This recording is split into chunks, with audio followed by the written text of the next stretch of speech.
দুঃখ, যন্ত্রণা কিংবা চাপে পড়ে বহু মানুষ আত্মহত্যা করে, তবে মানুষের হাতে বানানো রোবট করেছে আত্মহত্যা।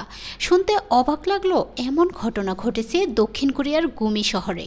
এক প্রতিবেদনে ভারতীয় সংবাদ মাধ্যম এনডিটিভি নিউজ এই তথ্য জানায়। প্রতিবেদনে বলা হয়, ঘটনাটি ঘটেছিল গত 27 জুন বিকেলে।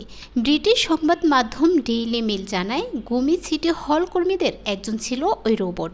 2023 সালের আগস্ট থেকেই এটি অধ্যবসায়ের সঙ্গে কাজ করেছিল। অফিসে নথি সরবরাহ, দায়িত্বপ্রাপ্তদের মাঝে তথ্য প্রদান এবং প্রচারণায় অংশ নেওয়ার মতো দৈনন্দিন কাজগুলোতে অংশ নিত এটি। ঘটনার দিন ওই রোবটটিকে সিটি কাউন্সিল ভবনের প্রথম এবং দ্বিতীয় তলায় সিঁড়ির মধ্যবর্তী অংশটিতে পড়ে থাকতে দেখা যায়।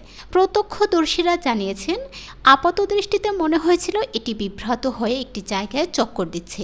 রোবটের এমন আত্মহত্যার খবরে বিষয়টি নিয়ে তদন্ত শুরু হয়েছে।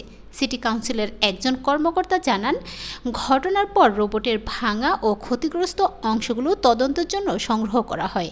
এটি প্রতিদিন সকাল 9টা থেকে সন্ধ্যা 6টা পর্যন্ত টানা কাজ করে যেত।